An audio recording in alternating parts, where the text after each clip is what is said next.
whether you wear a badge or not.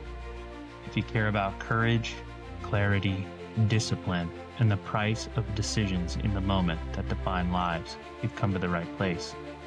This is where training meets consequence, where the law collides with human behavior, and the fog of uncertainty tests the limits of reason.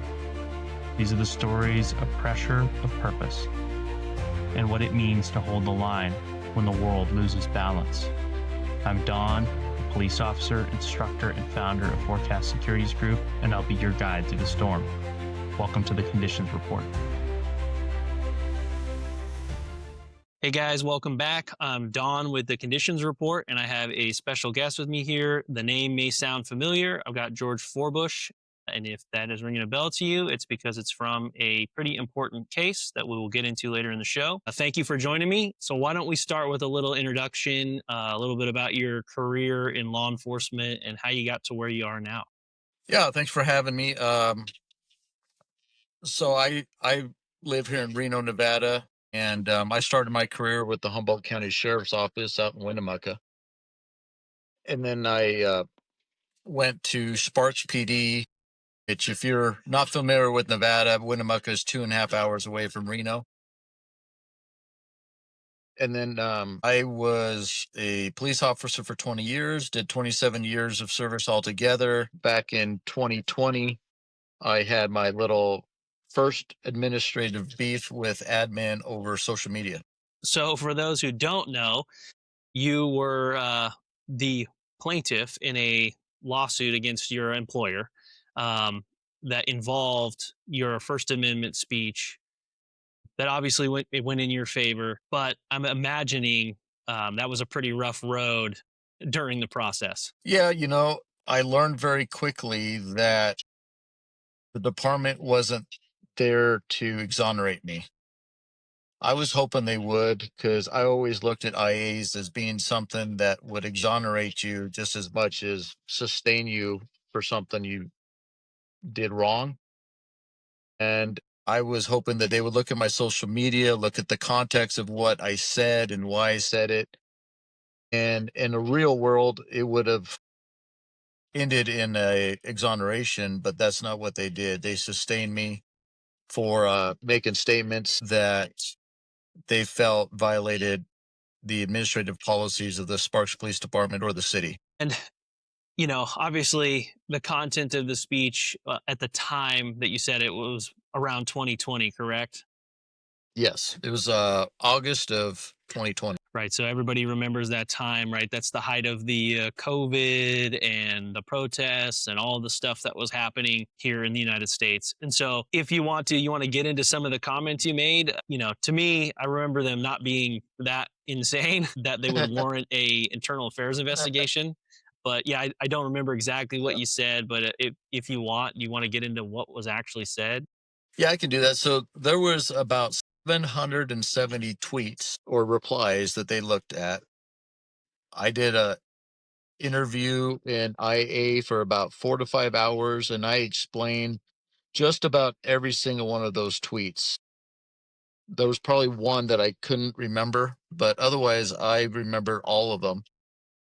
Because it was my account. I was able to go back and look into my own account and see what I was talking about and learn the context of it. So the one I got a day off for was for a masturbator that was outside of a children's hospital, and he was naked and he was filmed masturbating.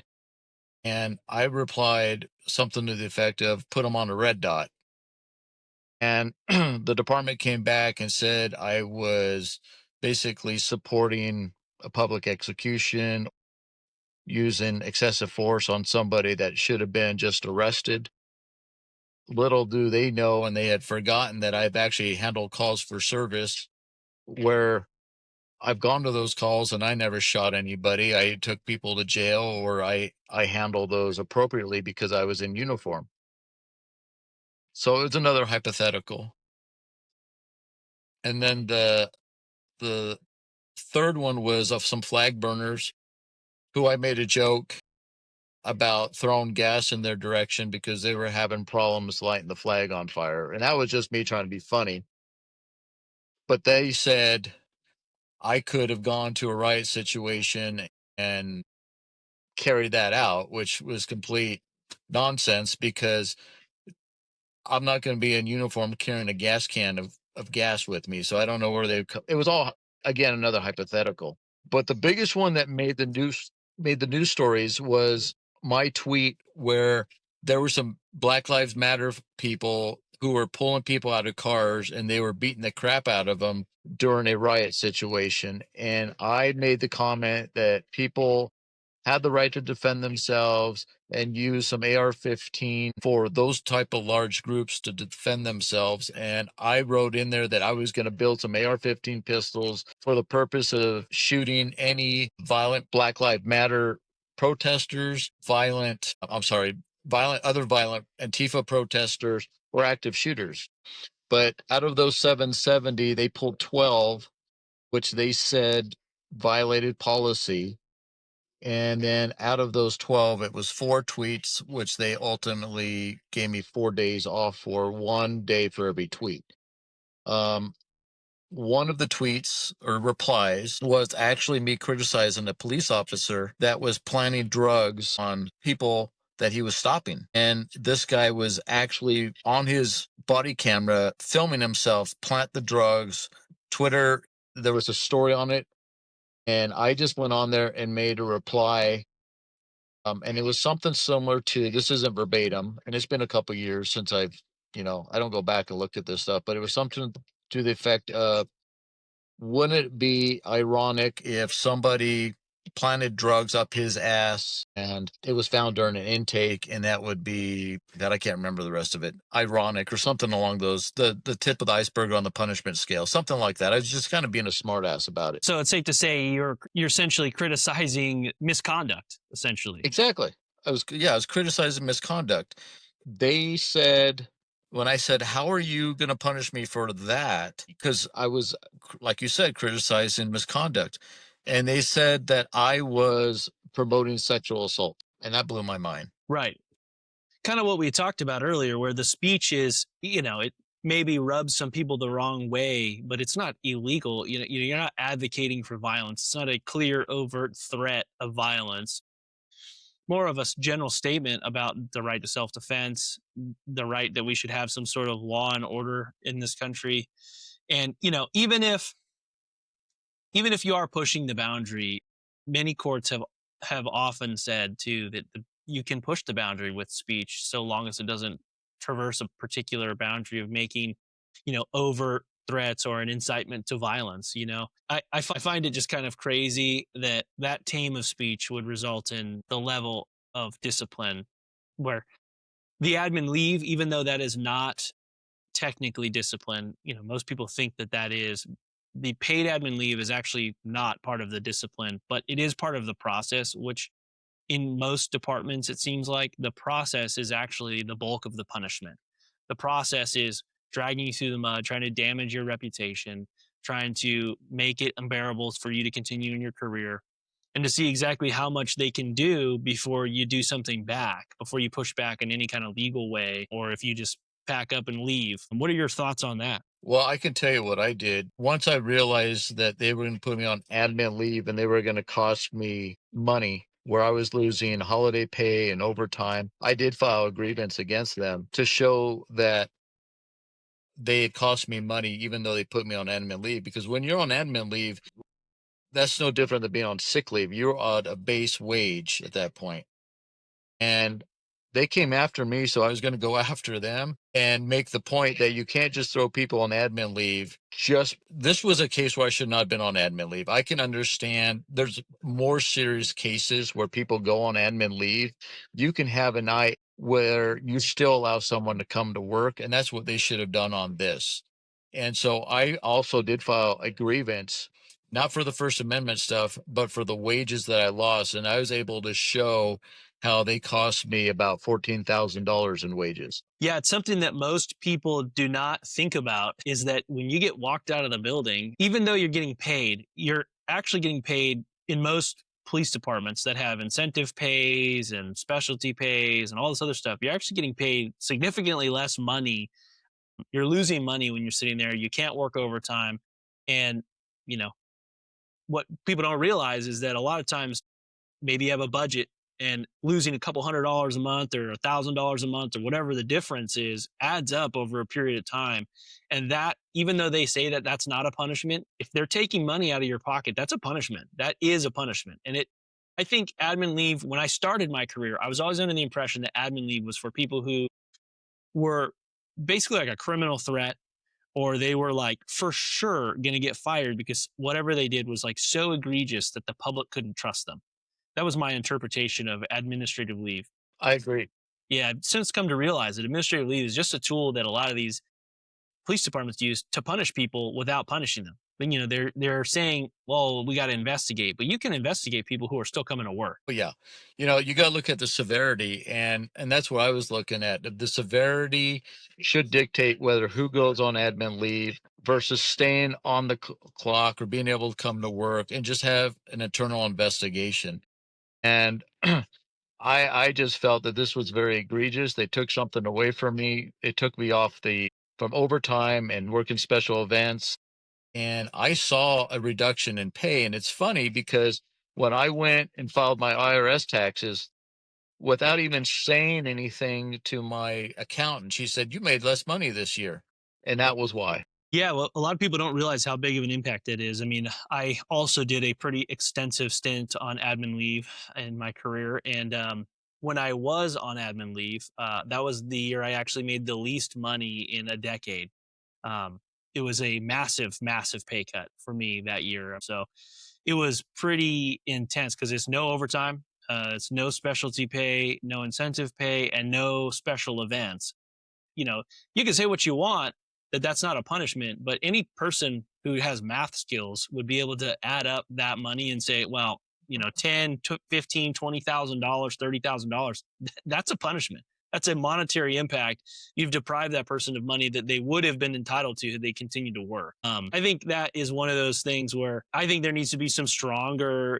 Does Nevada have a peace officer bill of rights? Oh yeah, we have all of that, and that's what allowed me to file my grievance because I basically wanted to keep them in check and say you cannot put people on admin leave, and then when you exonerate somebody or the case doesn't go your way, just say, okay, you get to come to work and everything's forgotten.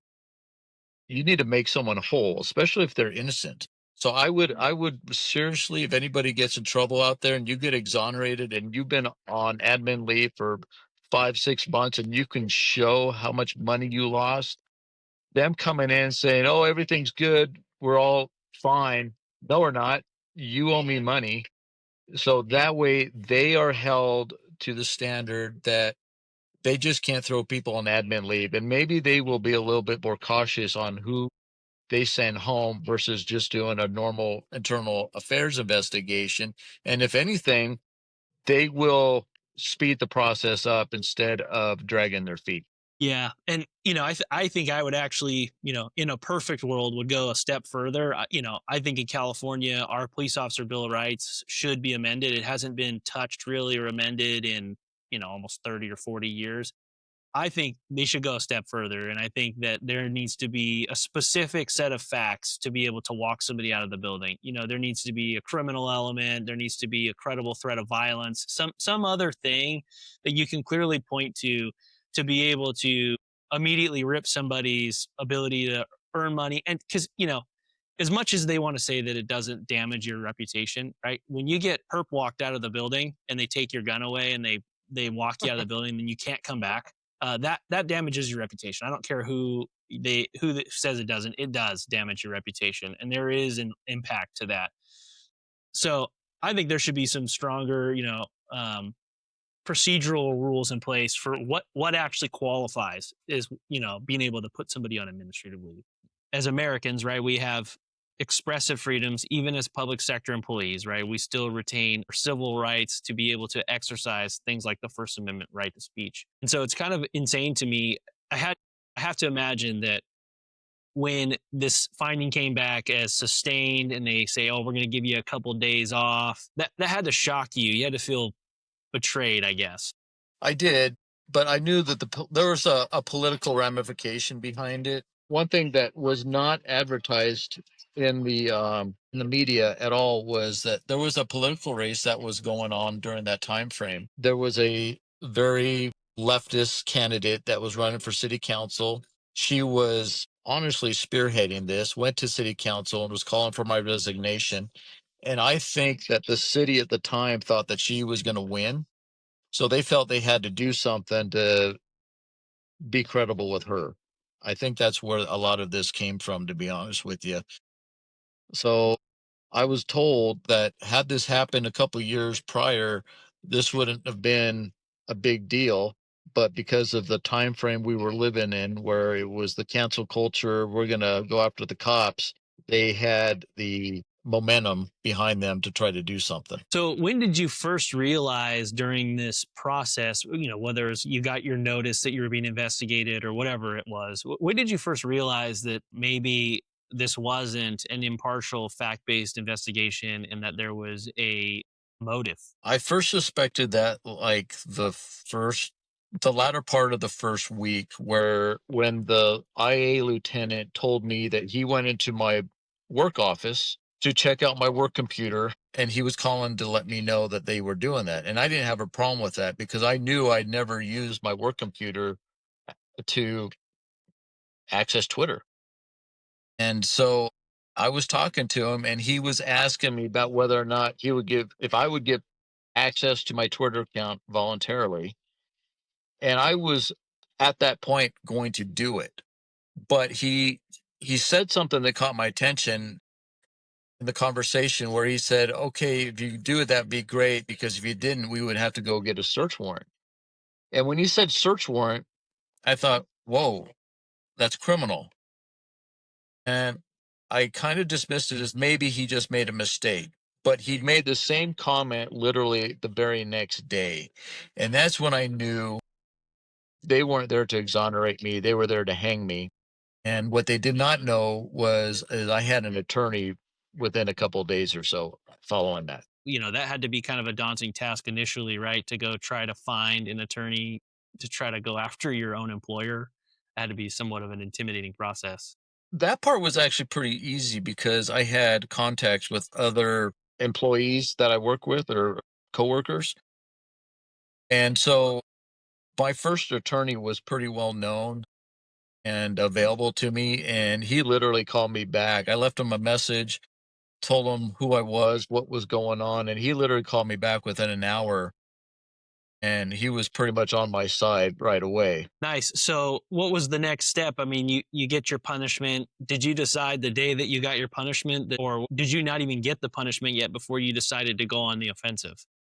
So I was on admin leave for roughly 5 months. My attorneys did a pretty good job at explaining to me that I was going to have to sustain damages first. And I sustained the damages the minute they gave me the 4 days off, and then I had to stay home without pay. The other part of this that the public didn't know is they were also trying to get me to retire early by transferring me out of my special assignment and take me and put me back into patrol. So that part never hit the media. So that's the second part of it, which goes into a whole quagmire, to be honest with you. Well, yeah, I mean, I've heard that from other people, and to be honest, I've experienced some of that stuff myself, where it is a informal way to retaliate against you by preventing you from having, career advancement, no promotions, but whatever it is, right?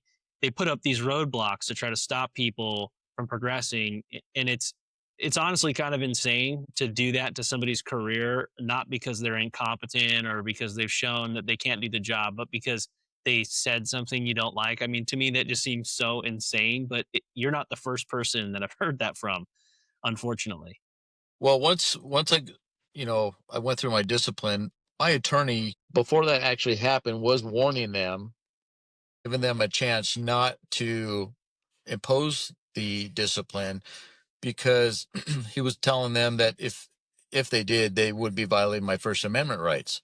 So he gave them an opportunity not to follow through with that, but they ignored that and did it anyway. And once they did that, that's when I used a different attorney who handles federal cases.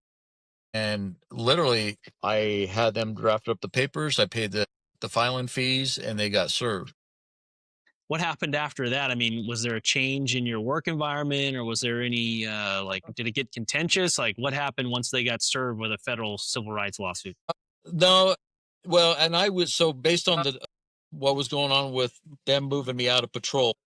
I knew it would get contentious, and I was very close to retirement anyway. I was hoping to stay on for another year, but I made the decision that I was going to go ahead and leave because I was not going to give them the opportunity to start screwing with me. I had already had conversations with them about my employment where I knew they were going to take me back to patrol or force me back to patrol. So I already had enough at that point in time to also sue them for an unlawful termination.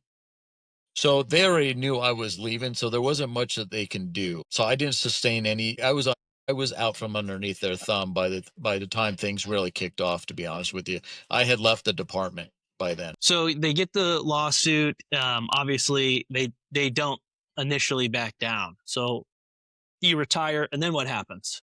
Yeah, so they play their game, right? They're basically saying they asked the court to dismiss it.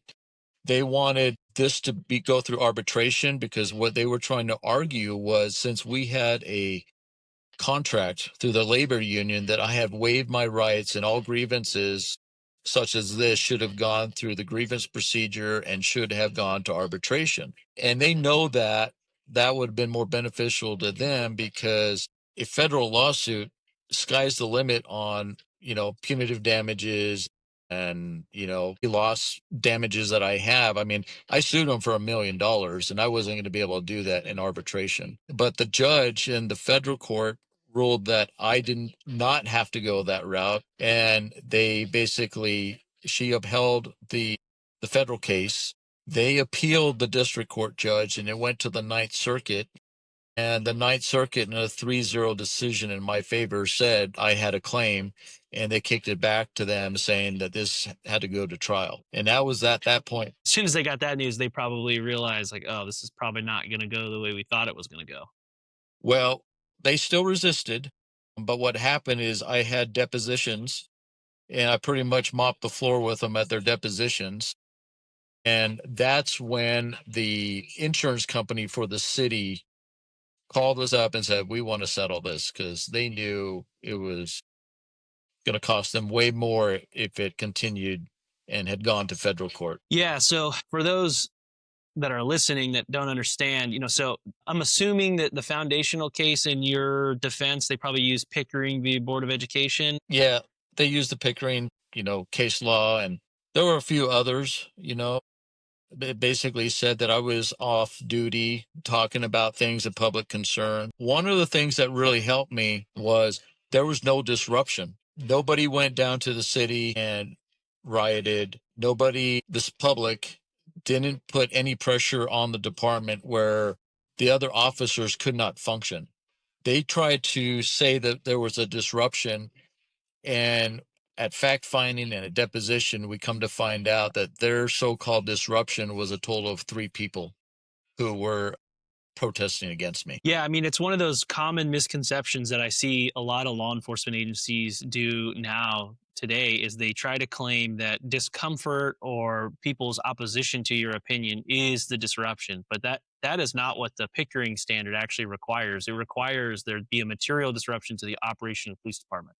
As in the department cannot function if you continue to speak the way you're speaking. And, barring that, it's just a ridiculous claim in an attempt to suppress people's freedoms.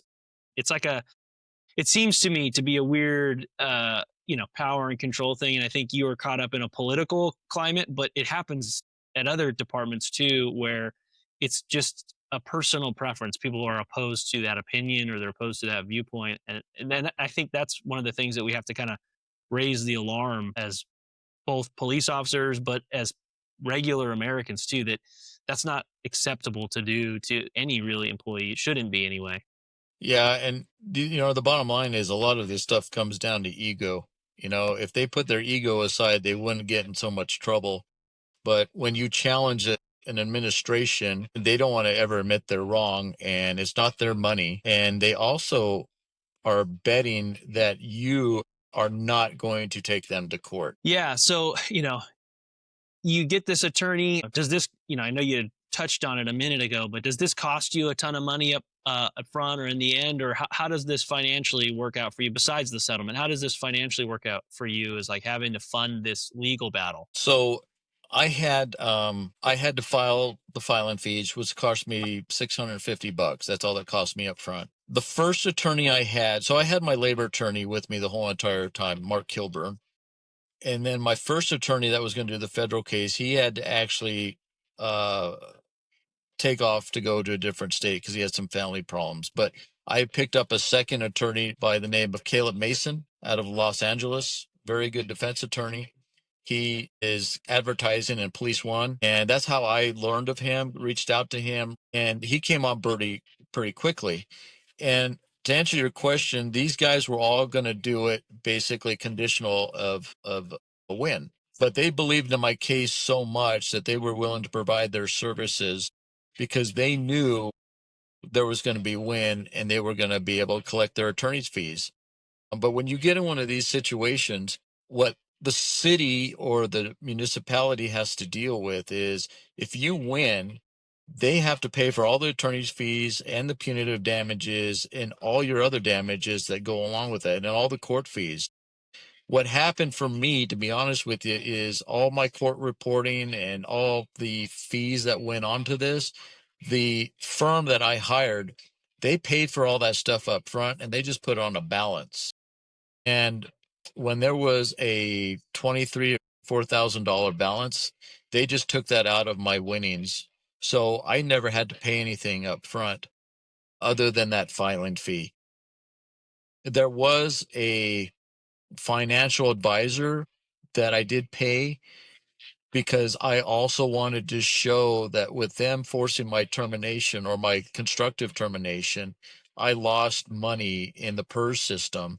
So I did have to hire a financial advisor to go through all the time cards and look at the money that I was going to lose over the next 25 or 30 years to show damages.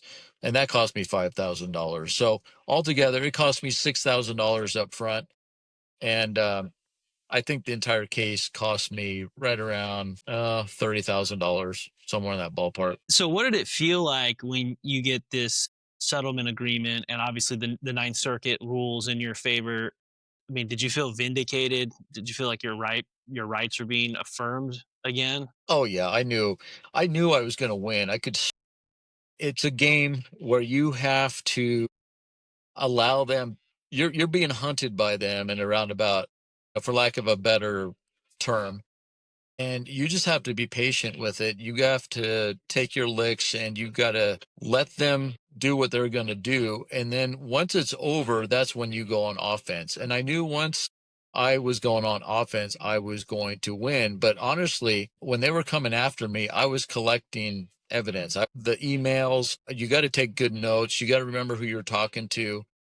You have got to be a cop, just like you're building a case, except instead of trying to prove someone guilty, you're trying to prove yourself innocent, and you use those past conversations or anything. You know your case better than anybody.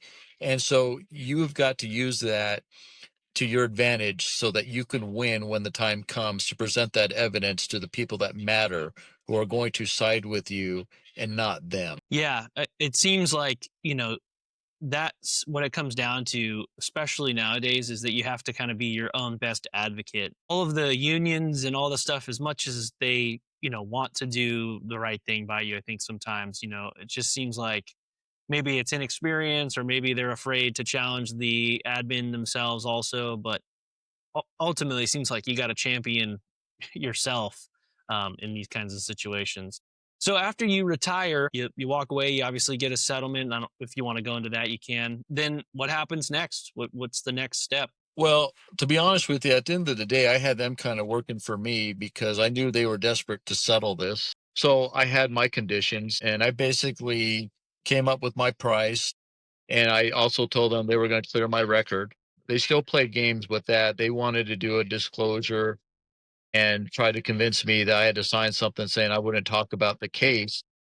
And I told them, you guys are crazy. You're trying to censor me again on the First Amendment case. That's not going to happen, which is why I can go out at any point in time and talk about this to anybody. And then coincidentally, they had negotiated something with the union where officers were going to get paid medical upon retirement as long as they worked up to a certain point. Well, I told them I was going to work up until that point. So I said, you guys owe me that paid medical upon retirement. And honestly, they were so done with me and they just wanted this to go away. They gave me everything. They didn't even balk at any of it. So I came out of it pretty good. I felt vindicated. Yeah. It was probably easier just to get rid of you and not have to deal with you, you know? I mean, after having gone back and forth with you for a while. And I'm sure the attorneys you were using were not bad attorneys. I'm sure they were pretty good. Yeah. My attorney was very, very good. Yeah. So what's in the future for you post law enforcement? Well, it's funny. So I am now running for Congress here in Nevada. It's congressional seat District 2. I'm a Republican, and we had Mark Amadei, who had held the seat for about 15 years. He decided he's not going to run. So I'm running now. I'm running off of my conservative standpoints. I'm running off of the fact that I'm pro law enforcement.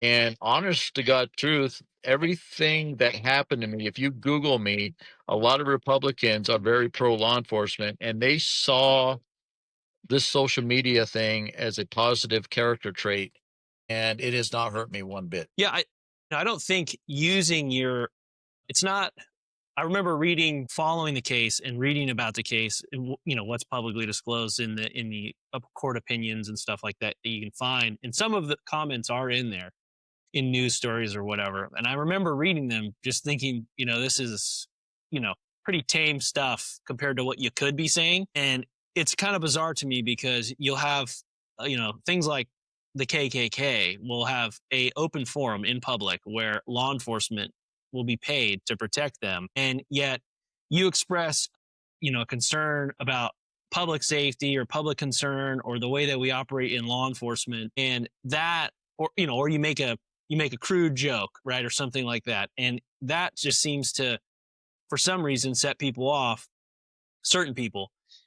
You know, I think the more we have people express their opinions, we get a better idea of who they are as individuals. And I think the more transparent people are, those are the people that you can kind of trust a little bit more. So for me, you know, when somebody will say one thing to your face and do another thing behind your back, that's somebody I would trust less than somebody who would say something that's offensive to me directly to my face, because at least I know who I'm dealing with when they're talking to me. And not to say that what you said was offensive.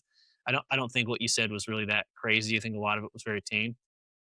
But the point is, you know, I do think that I also agree that that's a positive character trait. I think people should speak their mind, especially when they have experience and knowledge base with what they're talking about. You know, I think 20 years in law enforcement gives you some expertise to be able to talk about procedural stuff in law enforcement, like misconduct, for example.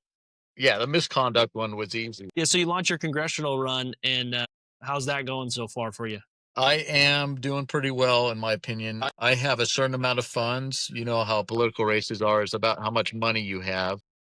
And obviously, with my settlement money and other things I've invested in, I have money to run my campaign, but I actually do have a lot of people that are donating to my campaign. So I'm doing well there. With the fact that I was out in Winnemucca and out in the rurals, I got a lot of support out in other states because it's a pretty big area.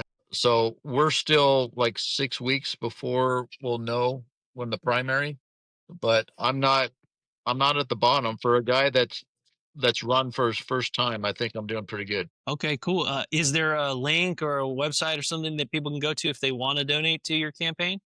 Yeah, if anybody wants to donate, they can go to forbush.com.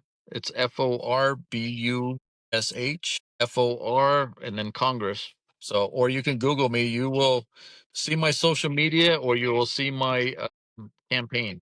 Very nice. Well, sounds like you've had a busy day. You're kind of on the campaign trail, so I don't want to keep you too long. I just wanted to chat with you a little bit about your case. I had read your case. I actually used your case in my own defense with some of my own issues. And it's one of those things where it seems so plain to me. I guess to me, it's not that confusing for an employer, especially a public sector employer, which is a branch of the government, to not exercise aggressive authoritarian control over an individual's speech.